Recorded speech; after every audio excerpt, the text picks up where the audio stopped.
I think it's a time of real jeopardy for human rights. Liberty's been around for 80 years, standing up for people, holding the powerful to account, and I think it's the fight that will never be over, because whenever you have governments, you will always have people wanting to take away rights of individuals.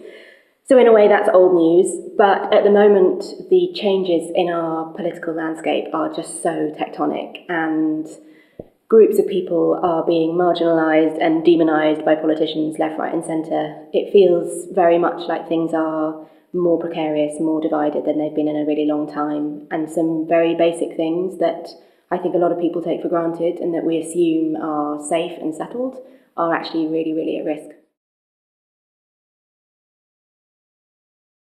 In the last year, we've seen the introduction of the most invasive surveillance regime in any Western democracy.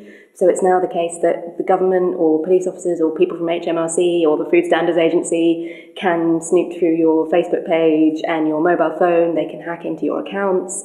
They can change what's on those accounts. They can mine your digital soul, basically, and they can create a gold mine of data about everyone, and you don't need to be suspected of having done anything wrong to fall foul of this regime. This can just target innocent people up and down the country. That has fundamentally changed the nature of the relationship between citizen and state. Privacy in this country doesn't really exist in the way that it used to. So that's a huge change. We've kind of sleepwalked into it, something that Liberty is trying to challenge in the courts at the moment. And there are so many others.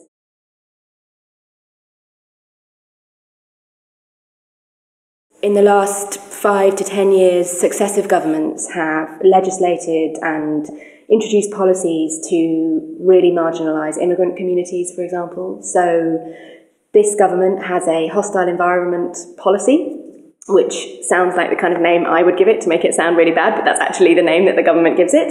And that policy is designed to make it really difficult for migrants to live here. So it's illegal to drive a car if you're an illegal immigrant. It's illegal if you don't declare your nationality on arrest. And we've seen even in the rhetoric of our politicians that there's been a race to the bottom, and that if you are not perceived to look or sound British or not perceived to have British values, whatever they are, then you are a second-class citizen. And that's really worrying, and it's really worrying as a way to build a society, particularly when we're going to be more isolated than we've been in the past, because we're not going to be part of the EU.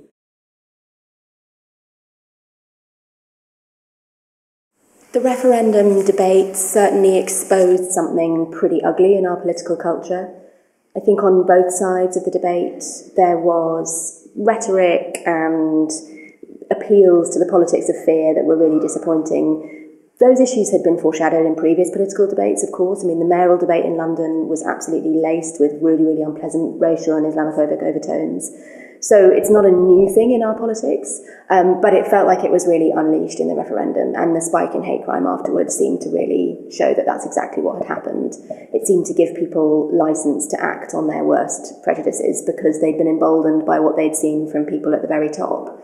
So that's definitely something that is now fully part of our politics, and I think it's something that we all have to work really hard to combat. And I think everyone has to come together to challenge politicians for that kind of language, that kind of policy making, that kind of law making, and to make sure that as we embark on this new chapter for this country, values, the right kind of values, human rights, things that protect vulnerable people and minority groups in a majority democracy, that those things are protected. Because if we don't have that, then we're going down a very dangerous path indeed.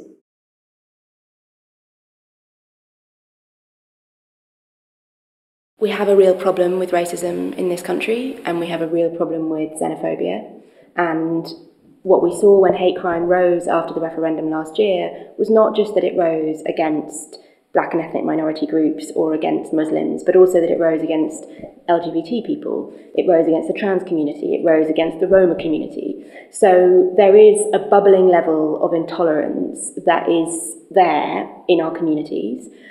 I think what's very sad is that politicians, rather than try to play to their better nature, use the politics of fear, the politics of division, as a way of getting votes. And so in that sense, I think it is cynical and it is populist. The thing that you want to see from the people that you vote for is a much greater level of responsibility and some kind of creation of a compassionate, positive narrative about the future of this country. And I think that is lacking on all political sides at the moment. And that's why I think it it feels like quite a restive moment for this country, because there are real divides, and at the moment our politicians are not doing very much to heal them.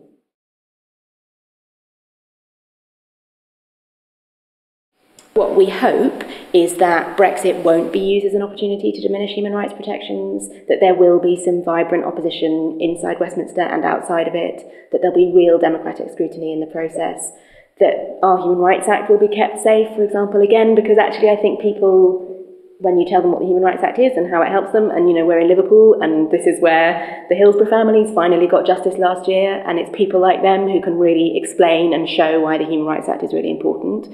I think if we can appeal to that side of the politician's nature, whoever they are, then there is some hope. But I think activism is going to be really, really essential. I think we've got to stop being a kind of dormant citizenry, and we've got to rise up and be really clear about the things that we won't tolerate being done in our name.